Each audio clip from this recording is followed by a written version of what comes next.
नमस्ते, मेरा नाम शुभम है और आप मुझे ब्रेन ऑफ बिहार पे देख रहे हैं। सुप्रीम कोर्ट वाले सुनवाई में कुछ नहीं हुआ है या कुछ अपडेट नहीं किया गया है, ये पता नहीं चल रहा है। क्योंकि 5 दिसंबर को पिनक पानी मोहंती वाला केस की सुनवाई की उम्मीद थी, लिस्टिंग भी हो गया था, ऑफिस ऑर्डर भी, रिपोर्ट भी, सब कुछ अपलोड हो गया था। लेकिन जो अभी पोर्टल पे शो किया जा रहा है उसमें ये बताया जा रहा है कि केस को स्किप कर दिया गया है, स्किप या एडजॉर्न कर दिया गया, या उस दिन उस केस को लिया टेकअप ही नहीं किया गया। ऐसा ही कुछ हुआ होगा जिससे कि ना तो कोई अपडेट ऑर्डर का आया और सीधे रिवर्स गियर पकड़ लिया है जो अपडेट है। क्योंकि इसके पहले वाले डेट में जो लिस्टिंग में जो मैटर लिस्टिंग करके बोला गया था वही चीज फिर से दिखाया जा रहा है कि लिस्ट ऑन 5 दिसंबर, इसके आगे कुछ नहीं है। अब इस केस से सहारा सीआरसीएस रिफंड डायरेक्ट जुड़ा हुआ है, इसीलिए लोगों को उम्मीद है कि 5,000 करोड़ का क्या होगा। क्योंकि क्लेम 1,00,000 करोड़ के आसपास आ गया है, तो सरकार इसमें क्या करती है ये देखने वाली चीज है। इसी के लिए हमको भी इंतजार था कि ऑर्डर में कुछ आए, कम से कम स्टेटस तो आए कि कितना लोगों का क्लेम आया, क्या सीआरसीएस के द्वारा रिफंड किया गया और आगे क्या किया जाना है। क्योंकि 5,000 करोड़ जब अगर खत्म हो जाता है या खत्म नहीं भी होता है, क्लेम आ गया और क्लेम प्रोसेस कर दिया जा रहा है, वो कितने का क्लेम है। अगर वो 25,000 करोड़ से ज्यादा का है तो इसके बाद सरकार क्या करेगी। 25,000 करोड़ तो दिख रहा है कि सहारा से भी में जमा है, अगर सहारा का ऑब्जेक्शन नहीं होता है तो ये आएगा और पैसा वितरित होगा। प्रोसेस एकदम स्लो है और जो डिफिशियंसी भेजने का जो कारण था लोगों का, वो मैक्सिमम पब्लिक के हाथ में नहीं है, पब्लिक के एंड से नहीं है, इसमें सहारा को पकड़ा जाना है। फॉर्म नहीं अपलोड है, इसमें सहारा से पूछना जाना चाहिए कि फॉर्म नहीं अपलोड है तो आप पे कार्रवाई हो। लेकिन डिफिशियंसी भेज के अब फिर से एक नया ट्विटर पे भी अभियान चलाया गया है अमित शाह का फोटो लगा के कि आप घबराएं नहीं, रिक्लेम कर दे। तो रिक्लेम इतना आसान नहीं है, मोबाइल से होने वाला नहीं है, फिर लोगों को साइबर कैफे जाना पड़ेगा। और कोई भी क्लैरिटी अभी तक नहीं है उस तरह से जिस तरह से होनी चाहिए कि लोग कैसे अप्लाई करें। 5 स्टेप इसमें भी बनाया गया है। डिफिशियंसी में बैंक का किसका फेल कर गया पेमेंट, उसका भी दिया गया है। अगर आपका फेल कर गया है तो फिर से आप अपना केवाईसी करिए आधार वाला और अपना अकाउंट नंबर देखिए कि सही है कि नहीं, आप बैंक से संपर्क कीजिए आपका पैसा क्यों फेल हो गया। तो अगर आप उस डिफिशियंसी को भी हटाना चाहते हैं तो 20,000 तक के क्लेम का अभी हटा सकते हैं जिनका पेमेंट फेल है। लॉगिन करने के बाद ये पता चलेगा। ऐसा यूजर मैनुअल में आपका अपलोड कर दिया गया है साइट पे। अब चूंकि ये 5 दिसंबर वाला केस का अगला डेट दिखाया जा रहा है आपका 12 दिसंबर। तो ये कंप्यूटराइज लिस्टिंग है। ये जैसे कंप्यूटर को जो सिस्टम बताइएगा कि इस अगर आज केस नहीं लिया गया तो उसके अगले सप्ताह तक उसको लिस्ट करा दीजिए, तो कंप्यूटर अपना बताता है। उसको ये नहीं पता है कि ये मैटर कितना सीरियस है और क्या है। कंप्यूटराइज लिस्टिंग हो गया है, लेकिन इसका जो केस लगाने वाले हैं, जो अपोजिशन है या जज साहब, जो भी लोग रजिस्ट्रार हैं, चाहेंगे कि केस को लिया जाए तभी सुना जाएगा। कंप्यूटराइज लिस्टिंग से कुछ नहीं होता है, क्योंकि लिस्टिंग करके ऑफिस ऑर्डर भी आके देख लिया गया कि 5 तारीख को कुछ नहीं हुआ। अगर कुछ हुआ रहता तो जरूर आदेश आता। तो नेक्स्ट डेट इसमें दिखाना, इसका मतलब है कि कुछ हुआ नहीं है। अगर कुछ हुआ रहता तो ऑर्डर आता तो हम उसी का इंतजार कर रहे थे कि ऑर्डर आने के बाद अपलोड करेंगे वीडियो। लेकिन ऐसा कुछ होते हुए नजर नहीं आ रहा है। अब उम्मीद करिए कि 12 वाला में एक्चुअल में लिस्टिंग हो। चूंकि 3 राज्यों में बीजेपी जीती है, अभी मुख्यमंत्री चेहरा पर ही पेच फंसा हुआ है, तो अमित शाह जी उधर व्यस्त होंगे और इसका भी फरमान वहीं से आना है कि अगला इस डेट में क्या किया जाए। तो हो सकता है कि अभी टाइम नहीं मिला हो कि फरमान क्या मिलता है और क्या सुप्रीम कोर्ट में रखना है सरकारी वकील साहब को, क्योंकि वो तो चलेंगे सरकार के हिसाब से ही। इसीलिए हो सकता है कि 5 तारीख वाला सुनवाई नहीं हुआ हो, 1 सप्ताह का टाइम ले लिया गया हो। जो भी हो, अब देखिए, उम्मीद यही करिए कि 12 को आएगा, लेकिन इसको किसी हालत में 29 के पहले एक केस सीआरसीएस के द्वारा लिस्ट करा लिया जाना है। अगर नहीं कराया जाता है तो पैसा एक बार वापस करना ही होगा, और जब पैसा वापस करना होगा तो इतना बड़ा सेटअप इसी पैसा से चल रहा है, उसमें किसी का कोई नून तेल नहीं लगा हुआ है। ये 5,000 करोड़ जो रिलीज हुआ उसी से पूरा सिस्टम चल रहा है और यही पैसा वापस चला जाएगा तो सब ड्रामा ही खत्म हो जाएगा। इसीलिए सरकार कैसे भी कोशिश करके 29 के पहले लिस्ट करा के या तो डेट बढ़वाएगी या और भी पैसा का डिमांड कर सकती है। ये रहा अपडेट सुप्रीम कोर्ट से। दूसरा भी एक अपडेट है कि एसबीआई लाइफ में जो ट्रांसफर करने का बात था सहारा लाइफ का, उसका भी 6 दिसंबर को सुनवाई था सिक्योरिटीज अपीलेट ट्रिब्यूनल में।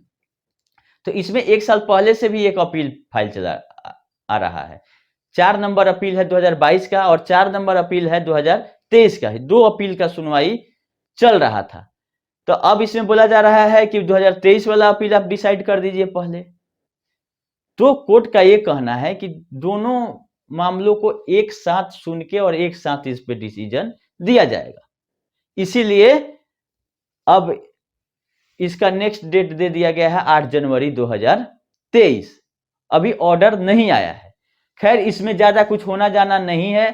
आईआरडीए ने एसबीआई लाइफ में ट्रांसफर कर दिया था 2 जून को ही सहारा लाइफ को, जिसपे इनको रोक मिला था सिक्योरिटीज अपीलेट ट्रिब्यूनल से, जिसको खारिज करवा दिया आईआरडीए ने सुप्रीम कोर्ट में जाके। तो फाइनली आईआरडीए का ही आदेश अभी अप्लीकेबल है, जो कि है कि सहारा लाइफ को इमीडिएट इफेक्ट से एसबीआई लाइफ में ट्रांसफर कर दिया जाता है। और एसबीआई के साइट पर भी है कि आप प्रीमियम जमा कर सकते हैं एसबीआई लाइफ में सहारा लाइफ का।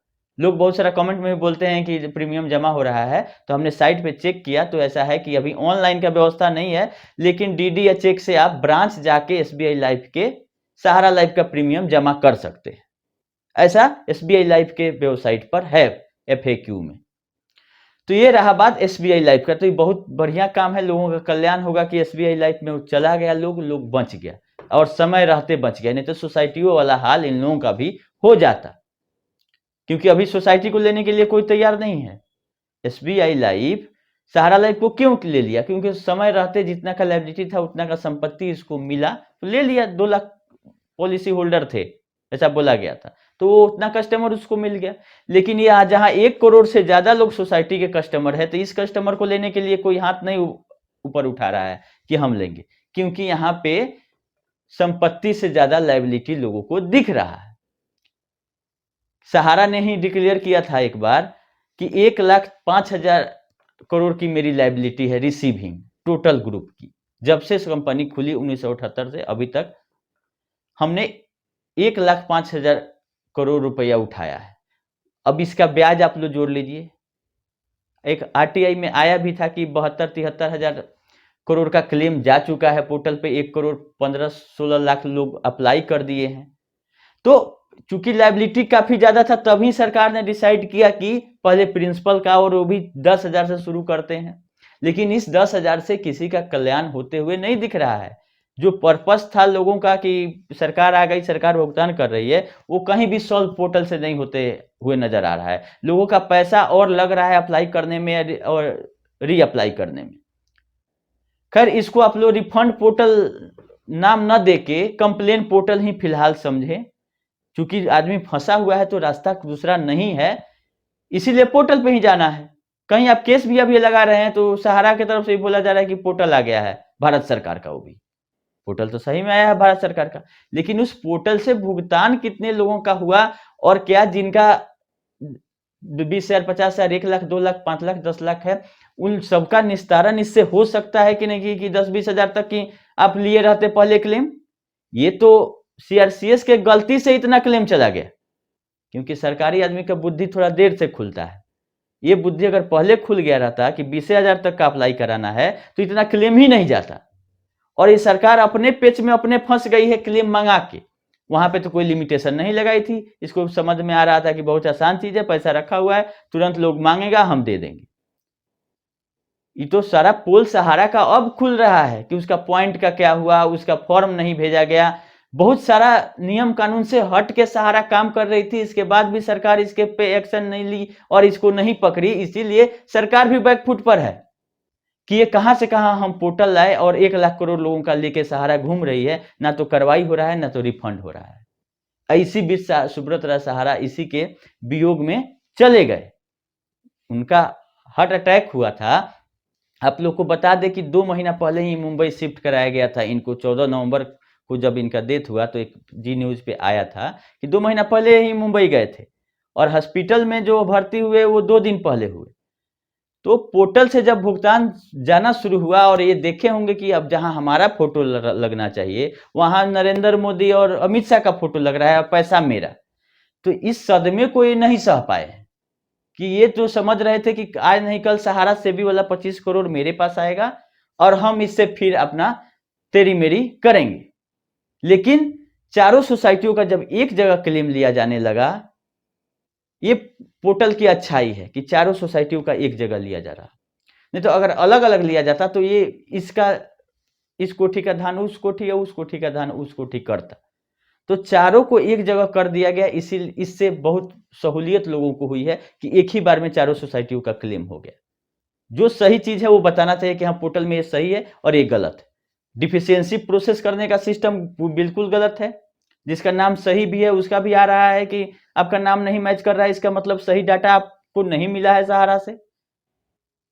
इस तरह से तो जितने भी बॉन्ड का आप बोल दिए कि मेरे पास डाटा सहारा का और आपका मैच नहीं कर रहा है, इसका मतलब कि बॉन्ड गलत है।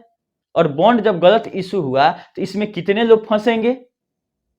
इसमें तो सहारा को आगे आके अपने एजेंट और ब्रांच मैनेजरों को बचाने के लिए ये बोलना चाहिए कि हम फॉर्म अपलोड करा रहे हैं चाहे कर रहे हैं या हम अपने हेड ऑफिस से भी कम्युनिकेशन करेंगे। सहारा तो चुपचाप साइलेंट है कि जितना लोग परेशान होगा उतने लोग बोलेगा कि ये पेमेंट हम सहारा से ही लेंगे, जो कि इस जन्म में नहीं होगा कि भुगतान सहारा के ऑफिस से हो, ये संभव ही नहीं है।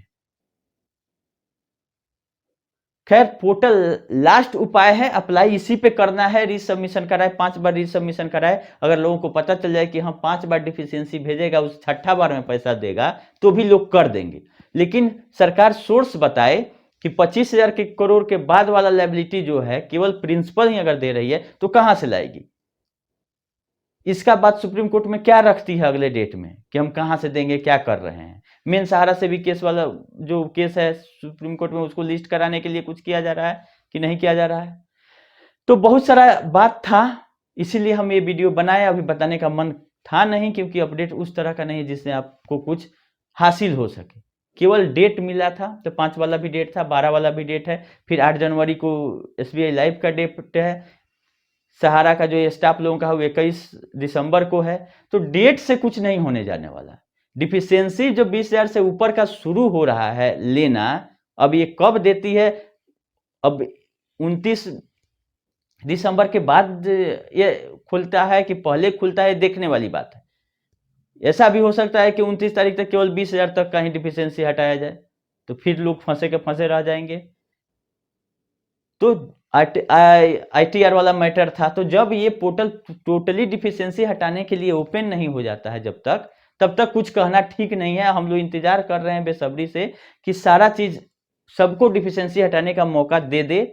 और एफिडेविट है बहुत सारा, क्योंकि दोबारा अगर आप डिफिशियंसी हटाते हैं तो इस बार कहीं ना कहीं रिजेक्ट करने के पहले सोचना होगा CRCS को, क्योंकि लोगों के पास यही काम नहीं है कि एक बार अप्लाई किया रीअप्लाई करे, फिर आप रिजेक्ट कर दिए फिर लोग रीअप्लाई करते, इसके बाद लोग नहीं करने वाला है। तो एक अपडेट ये भी आया था कि जो फॉर्म अपलोड हो जा रहा है सहारा का, वही डिफिशियंसी हटाने दिया जा रहा है सिस्टम में। अब ये कितना सही है आप लोग करके देखिएगा। ये भी एक तरीका से सही है कि सहारा ने फॉर्म ही नहीं भेजा, आप डिफिशियंसी हटा दिए, फिर रिजेक्ट हो जाएगा। उससे अच्छा है कि पहले CRCS सहारा से संपर्क करें, और जिनका फॉर्म अपलोड हो जाता है या सहारा भेज देती है डाटा सही से, तभी उनका रीसबमिशन ले, क्योंकि अकाउंट नंबर डालने से मैच्योरिटी डेट आ रहा है, अब पहले नहीं आता था। इसका मतलब कहीं ना कहीं डाटा को मैच किया गया है और एक दूसरे से लिंकअप किया गया है कि अकाउंट नंबर डालिएगा तो आप उसका डिटेल पोर्टल से मैच करेगा। खैर दिक्कत तो बहुत है, लोग अब CRCS सहारा दोनों मिलकर समाधान करना चाहे तो हो भी सकता है। जैसे अब सहारा का फॉर्म बोला जा रहा है कि नहीं अपलोड है, तो सहारा KYC के नाम पर एक ऑनलाइन पोर्टल भी लग सकती है अलग, कि आप आपकी KYC कर दीजिए। अगर सहारा में आपका पैसा जमा है, डिफिशियंसी आया है, तो एक वेबसाइट हम देते हैं जिसपे आप रीसबमिट, पहले हमको अपना फॉर्म भेज दीजिए KYC करते हुए कि हमको KYC करना है। कोई भी बैंक 10 साल पर एक बार KYC कराती है कि आदमी जिंदा है नहीं है, सही है नहीं है।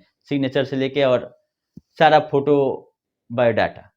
री केवाईसी करती है तब पैसा निकलता है। तो री केवाईसी के नाम पर भी सहारा भी बच सकती है कि उसका जो मार्केट में फैल रहा है कि सहारा ने पेपर नहीं दिया, फॉर्म भुलवा दिया, तो री केवाईसी के नाम पर वो करा सकती है कि आपका अगर सहारा में पैसा जमा है या मेंबर हैं, तो आप लॉगिन करके अपना आधार पैन कार्ड हमको पहले से भेज दीजिए आप। और ये रहा, इस सारा प्रक्रिया ऑनलाइन, क्योंकि ब्रांच खुलने वाला नहीं है, ब्रांच से होने वाला भी नहीं है। तो जिनका डिफिशियंसी आ रहा है फॉर्म से रिलेटेड, उनके लिए एक अलग वेबसाइट बना के सहारा प्रॉब्लम को सॉल्व कर सकती है कि लोग केवाईसी तुरंत कर देगा और वो केवाईसी वो फिर सीआरसीएस को दे देती। लेकिन सहारा करना चाहे तब, सहारा को जब तक पैसा मिल रहा था तभी तक इसका रिप्लाई नोटिस और सब कुछ पेपर में आ रहा था। जब से इसका कलेक्शन बंद हो गया, इसको कोई मतलब नहीं है, एजेंट से, मैनेजर से, किसी से कोई नहीं मतलब नहीं। अपने दुनिया में ये है कि जिसको जो समझ में आ रहा है, सरकार के मत्थे चढ़ गया है कि अब सरकार ही सहारा का पैसा देगी। अभी कितना लोगों को मिल पाता है देखने वाली बात है। रास्ता कोई नहीं है, पोर्टल पे अप्लाई रिसबमिशन यही करना होगा, जब से खुले जितना बार मांगे। और जो खामियां रहेगी पोर्टल में उसके लिए हम लोग आवाज उठाते रहेंगे। और सरकार के खिलाफ भी बोलना जरूरी है, लोग आंदोलन कर रहे हैं उसका भी हम लोग सपोर्ट करते हैं कि बिना आंदोलन का ये केस लिस्ट होने वाला नहीं है। आंदोलन होगा तुरंत केस लिस्ट हो जाएगा। ऐसे डेट आने के बाद भी इसको हटा दिया जाएगा कि ये अभी प्रायोरिटी नहीं है, रुकिए अभी हमको 3 राज्यों में सरकार बनाने दीजिए, तब सहारा वाला मैटर को देखा जाएगा कि हाँ इसमें क्या करना है। खैर अभी के लिए इतना ही, फिर जैसा अपडेट रहेगा हम आप लोग को बताते रहेंगे। घबराने वाली कोई बात नहीं है, जैसा कि अमित शाह जी ट्विटर पे बोल रहे हैं कि घबराने वाली कोई बात नहीं है, रिसबमिशन आया तो एक आसान प्रक्रिया है, आप कर दीजिए। तो जितना आसान वो बोल रहे हैं उतना आसान है नहीं। पहला चीज है कि उसमें पैसा लगेगा रिसबमिशन में। अभी पैसा लगाने के बाद भी लोगों को कंफ्यूजन है कि क्या दें नहीं दें, इस पे क्लियरिटी नहीं है। यूट्यूब का ही सहारा है, यूट्यूबर लोग बता रहे हैं तो लोग कर रहे हैं। ऐसे नहीं होता है, 1 लाख करोड़ का बात है। और 1 लाख करोड़ इंडिया में विजय माल्या से लेके जितना भी नीरव मोदी घोटाला किया, इतना बड़ा किसी का नहीं था। और 1 लाख करोड़ का ब्याज तो आप भूल जाइए, मूलधन दिलवाने में आप ये हसर किए हुए हैं सबका। और इस पे भी ध्यान नहीं है आपका कि क्या होगा। ये इंपॉर्टेंट विषय है, इसको त्वरित सुप्रीम कोर्ट में लिस्ट करा के टोटल लोगों का मूलधन ही देना है, तो मूलधन का व्यवस्था करके तुरंत उनके खाता तक पहुंचाना चाहिए। और इसमें तेजी लाई जा सकती है स्टाफ बढ़ा के, सिस्टम बढ़ा के, क्योंकि जब इसी पैसा से होना है तो बढ़ाने में सरकार क्या लग रहा है। खैर अभी के लिए इतना ही, धन्यवाद।